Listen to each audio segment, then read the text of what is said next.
Antes de mais nada, apresento um registro. Desde que cheguei ao Senado da República, tenho sido um crítico implacável do projeto econômico dos governos petistas. Mas eu quero fazer um registro. Um funcionário do meu gabinete, um dos bons consultores do Senado da República, tem se debruçado sobre essa questão das pedaladas, das chamadas pedaladas. Ele é imparcial, ele não é petista, ele tem uma cabeça como a minha de oposição à política econômica. E ele se dispôs a prestar um depoimento e foi convocado ontem por alguns senadores. Ele foi impedido de dar um depoimento como testemunha da tese que defende a presidente da República pelos senadores da oposição. Isso mostra, presidente, que nós não temos uma comissão de impeachment.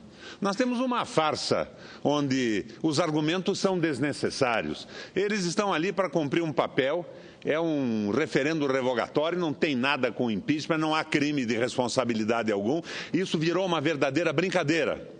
Portanto, fica claro o motivo pelo qual, quando o líder da minha bancada, o senador Eunício, me convidou para fazer parte da comissão de impeachment, eu disse a ele que não queria participar porque não participava de farsa alguma. É uma farsa. E essa farsa inconsistente está desmoralizando o Senado da República. Mas hoje, o motivo da minha vinda à tribuna é outro. Eu quero conversar sobre estas limitações arbitrárias ao gasto público e a corrosão dos vínculos de solidariedade nacional para a entrega do país a interesses geopolíticos das grandes potências. Voltamos ao velho dilema da soberania nacional versus recolonização e submissão nacional. É disso que realmente se trata em todos os projetos que estabelecem limites fixos e arbitrários sobre a dívida e o gasto público. O Estado é a única expressão realmente legítima e unificadora da ação coletiva de um povo. Ou seja, um povo só é independente, de fato, ou protagonista do próprio destino, da própria história, se pode controlar as atividades do seu próprio Estado. O povo que tem seu destino na mão, através da ação coletiva do Estado, chama-se nação. E seu Estado chama-se Estado-nação, pois Estado e nação são entidades indissociáveis. O controle democrático do povo, incluindo os mais humildes sobre o destino de seu Estado nacional soberano, através de lideranças legítimas e comprometidas com este povo, é o que mais incomoda, senador Hermano,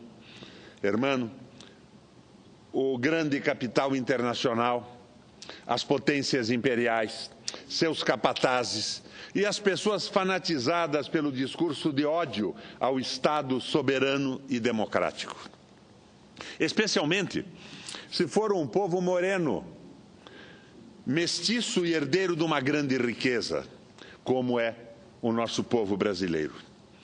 Novo fundo, a supremacia racial, ética ou classista ainda permeia as motivações daqueles que desejam subjugar povos ou classes consideradas inferiores. Toda ação coletiva do Estado é realizada através do gasto público. Não existe soberania sem democrática liberdade de gasto estatal e, portanto, de endividamento e emissão de moeda nacional. Um Estado-nação que não pode gastar quando for necessário, não consegue construir forças armadas para se defender, não consegue educar seu povo, mantê-lo saudável e alimentado. Se não pode fazer isso, perde a legitimidade frente a seu próprio povo e destrói-se, assim destruindo o vínculo fundamental do Estado com a nação, do Estado com os seus cidadãos. Esse povo perde a capacidade de ter ação coletiva. Fica abandonado, sem controle de seu próprio destino e à mercê da ganância dos mais poderosos entre seus conterrâneos e, principalmente, em relação à ganância das potências imperialistas e do grande capital internacional. Historicamente, quando se deseja submeter um povo a um regime colonialista sem fazer guerra, busca-se convencer o povo ou a sua elite de que é bom para ele limitar a ação do seu Estado, através de limitações legislativas arbitrárias sobre gastos públicos, endividamento público ou emissão de moeda, senador presidente. É isso que temos visto na Europa. Por séculos, uma grande potência tentou dominar todo o continente, submetendo as outras. França, Inglaterra, Espanha, Império Germânico e Alemanha tentaram fazer isto em muitas guerras sanguinárias. 2 delas se tornaram guerras mundiais. Para buscar a paz, propuseram a criação da União Europeia e da União Monetária através da criação do euro. Mas o belo projeto não resistiu ao seu primeiro teste. Como na fábula do sapo e do escorpião, o segundo sempre acaba picando o primeiro, mesmo quando isso possa lhe trazer um grande prejuízo. É o clássico suicídio pela ganância. A União Monetária acabou com a soberania de emissão de moeda e, portanto, sobre a própria dívida na periferia do euro. Essa perda de independência econômica foi feita em troca de um suposto ganho coletivo pelo compartilhamento de uma moeda comum forte e estável. E também pela esperança de existência de solidariedade fiscal, como a que existe nas grandes nações federadas, como no Brasil e nos Estados Unidos. A solidariedade fiscal é a única forma de legitimar a unidade territorial. Por isso, o sistema capitalista tende necessariamente a concentrar o capital, a renda e os melhores empregos em pequenos pontos do território. Faço aqui um parênteses para examinar por que não querem a solidariedade fiscal no Parlasul, no Conesul, no Mercosul. O motivo é esse: inviabilizar a unidade e a força comum das nossas nações. Quando a crise econômica, por meio da dívida pública, colocou as pequenas nações na periferia europeia, colocou as pequenas nações na mão do Banco Central Europeu, senador Paim, o escorpião, que ainda existe dentro das grandes potências, outrora guerreiras e imperialistas, como a Alemanha, não resistiu e picou as pequenas nações endividadas do Mediterrâneo. Na Grécia, o veneno foi mais forte e seu povo foi submetido à pobreza e à humilhação através de limitações ao gasto e ao endividamento público, revestidas de um verniz tecnocrático. Se isso é grave em países pequenos e que podem contar com a cobertura de uma União confederada com liberdade de movimentação de pessoas, em um país grande e soberano, o desastre pode ser muito maior, mais violento do que na Grécia. Nos países pequenos, a exportação geralmente é o principal componente do que os economistas chamam de demanda autônoma. Nestes, o valor das exportações é geralmente um múltiplo do valor dos gastos públicos. Assim, em países pequenos como a Grécia, a redução acentuada dos gastos públicos não afeta tanto a economia, pois ele não é um componente tão importante da demanda autônoma. Já em países grandes como Brasil e Estados Unidos, o gasto público é, por larga diferença, a principal demanda autônoma. Se na Grécia o ajuste fiscal não funcionou, em um país grande certamente funcionará muito menos. Em um país grande, uma pequena redução dos gastos públicos vai certamente causar uma profunda recessão e, portanto, desestabilizar a confiança do povo em seu Estado e em si próprio, pois o Estado e suas realizações são a expressão da ação e da autoestima coletiva do povo, que desta forma se deteriora, se estiola, se deteriora, se estiola. 3 pequenas amostras na história brasileira de quebra de confiança entre o Estado e o povo através de limitações ao gasto público ocorreram. Primeiro, no final da ditadura militar, quando se submeteu aos cortes de gastos exigidos pelo FMI. Segundo, no governo Fernando Henrique, também por exigência do FMI. E, terceiro, no segundo mandato do governo Dilma, pela nomeação de um ministro da Fazenda, Joaquim Levy, um ex-funcionário do FMI.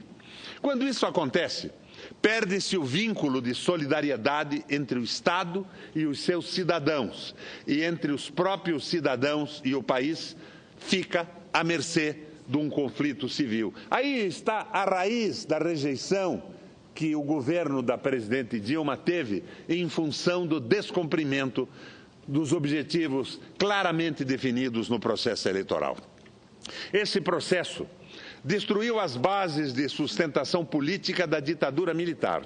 E o povo e a elite apostaram suas esperanças na democracia, evitando o conflito civil. Voltamos à situação pós-ditadura. No fim do governo FHC, a esperança depositada sobre a eleição do Lula e do PT preservou o país do conflito. O Lula foi a salvação, foi o caminho da esperança. Hoje, a situação é mais grave, pois o povo ainda não reconhece ninguém como capaz de empunhar a bandeira da União Nacional. E pior, o governo interino está buscando alucinadamente conseguir alguma legitimidade ou sustentação por meio da servidão ao mercado financeiro. Para isso, está entregando todos os instrumentos de soberania econômica nacional aos dogmas do mercado. Vou me ater especificamente à iniciativa de limitar arbitrariamente o endividamento público e o gasto público em 2 projetos legislativos diferentes.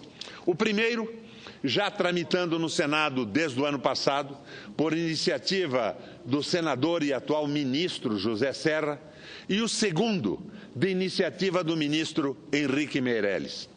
Em primeiro lugar, devemos lembrar que esses projetos não têm a seu favor nenhum exemplo internacional bem-sucedido.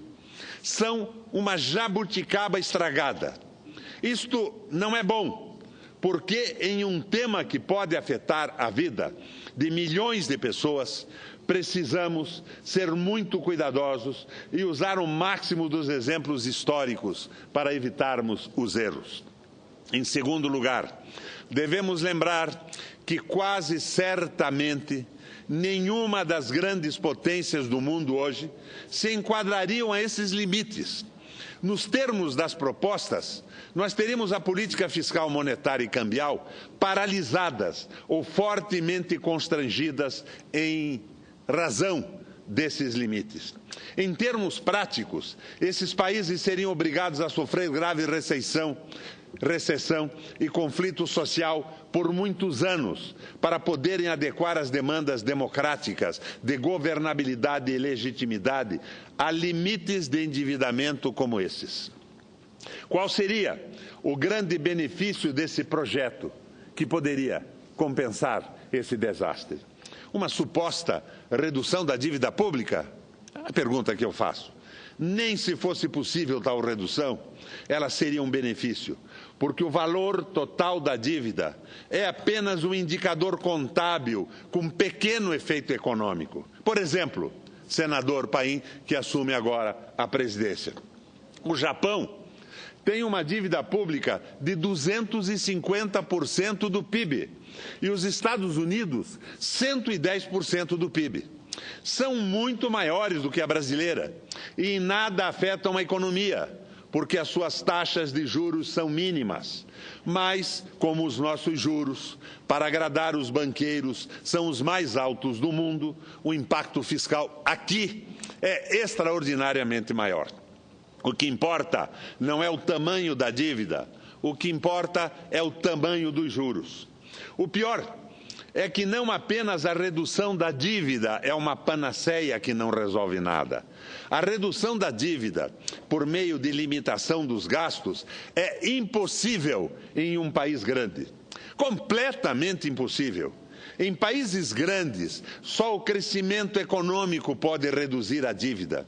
E isto já seria verdade, mesmo se nossas taxas de juros fossem civilizadas. E não são.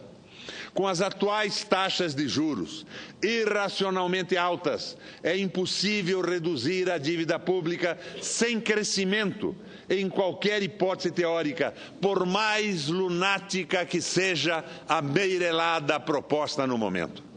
Nesta situação, é evidente que o objetivo verdadeiro desses projetos é destruir a soberania e os vínculos de solidariedade nacional que nos dão unidade e capacidade de defender nossas riquezas, como o pré-sal, a Amazônia, as nossas estatais, como a Petrobras, e o petróleo de nosso subsolo e os nossos minérios.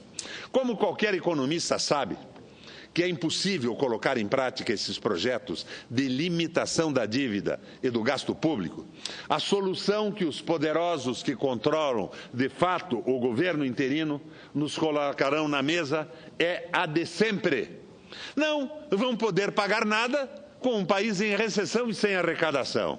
Vão querer vender tudo, pré-sal, Petrobras, estatais, grandes grupos nacionais como Embraer, construtoras e, finalmente, a Amazônia. Mas esses projetos legislativos não se limitam apenas a ser o truque, o jogo malicioso, a armadilha que nos obrigará a entregar o pré-sal, a Petrobras, nossas empresas e, no futuro, muito provavelmente, as riquezas da Amazônia. No processo, até para dar legitimidade política a esse entreguismo, esses projetos, se virarem lei ou emenda constitucional, irão destruir a saúde pública, a educação, a assistência social e a legislação do trabalho. Como sempre, sobre terra arrasada se constroem os alicerces da dominação. Levando em consideração todas essas reflexões, propomos a rejeição dos projetos de limitação do gasto público e da dívida pública, capitaneados por Henrique Meirelles e José Serra.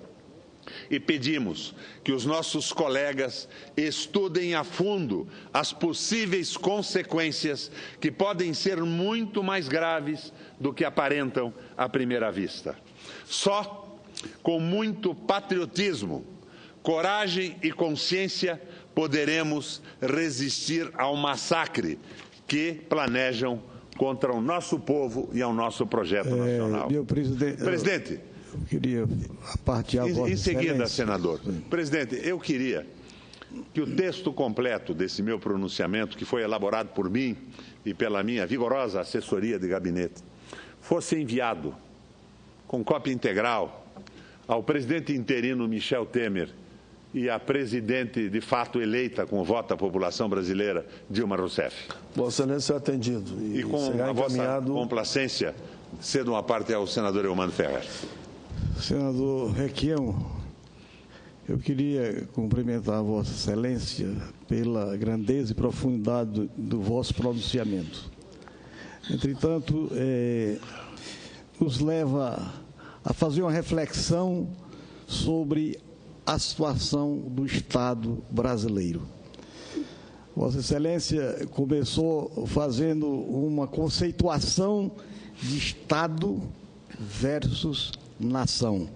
Nação como um povo politicamente organizado do nosso território. Mesmas tradições, o mesmo território, a mesma cultura. Mesmos costumes, etc.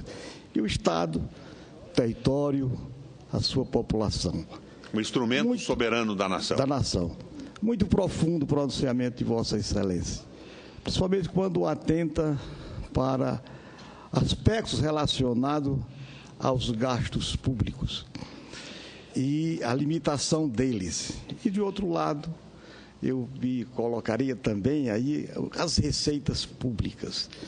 Nós estamos, me permita o meu nobre e estimado senador, senhoras e senhores senadores, que nós vivemos um Estado em crise profunda, um Estado que eu considero autofágico, um Estado que arrecada o tudo para gastar o tudo, ficando as questões sociais, seus recursos necessários.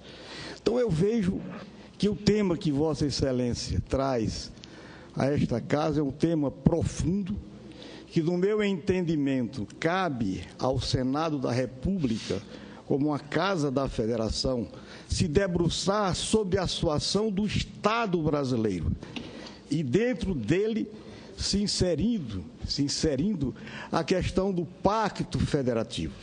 A realidade é que hoje nós vivemos com os municípios, os 5.500 municípios do Brasil, em situação falimentar. De outra parte, os estados membros da federação, e a gente tem como exemplo hoje o estado do Rio Grande do Sul, o estado do Rio de Janeiro, o estado de Minas Gerais e outros que virão amanhã, em situação também falimentar. E a União, que não está mais, quer dizer, satisfazendo as demandas. Eu digo, quando eu falo em União, o governo federal, ele não está mais satisfazendo as demandas da própria sociedade, para a qual o Estado foi criado. Então, vejo que é um tema profundo, que esta casa tem que se debruçar, sobretudo buscando a reinvenção do Estado brasileiro. Eu considero que o nosso Estado, hoje, esgotou. Um Estado que não atende mais, eu não me refiro ao governo, mas é o Estado, cuja concepção, no meu entendimento, esgotou.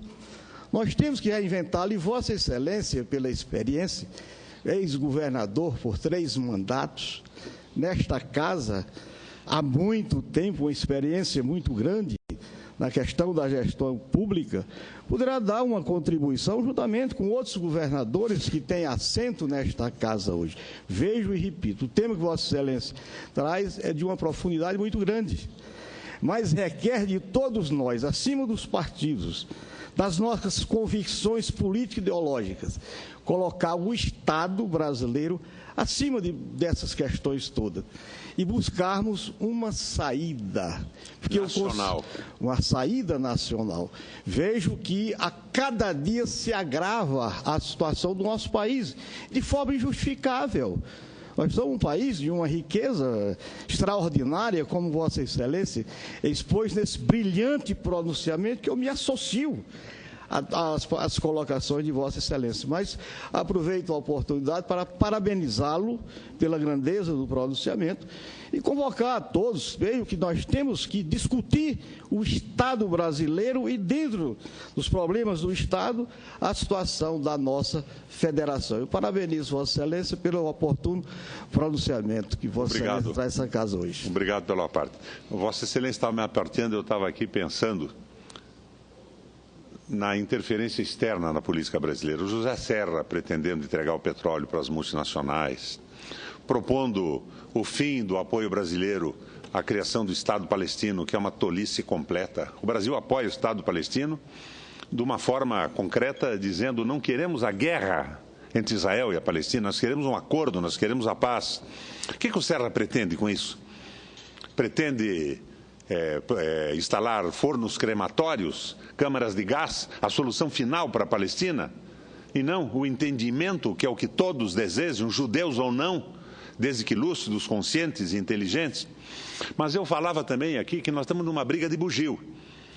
E nesta briga de bugio, interesses externos se interferem nas soluções brasileiras. A meu ver, o Serra é um porta-voz desses interesses geopolíticos de dominação, de fim da hegemonia brasileira no Cone Sul e fim da convivência harmônica e fraterna com os nossos vizinhos. Mas eu falava em guerra de bugio. Um conjunto de bugios é uma capela. E eu lembro agora uma frase lá do meu estado do Paraná, da região de Guarapuava. É uma frase muito apropriada, para o momento em que nós, brasileiros, mesmo com os nossos bugios que se emporcalham nessa luta suicida de um sistema político extremamente corrompido, a frase é a seguinte: na nossa capela, bugio de fora não entra. Nós temos que resolver isso com uma discussão entre brasileiros, um projeto de salvação nacional, de retomada do desenvolvimento. Não se trata de fora Temer, nem de volta querida. Se trata de um caminho para o Brasil. Esse caminho é o plebiscito, esse caminho é a reforma política, esse caminho são novas eleições ou talvez uma Assembleia Nacional Constituinte. Muito obrigado pela parte, senador Eumano, e muito obrigado pela tolerância do tempo, senador Paim. Aqui é primeiro meus cumprimentos e tenho certeza que esses 3 parlamentares que estão no plenário, se pudessem, assinariam embaixo do seu discurso.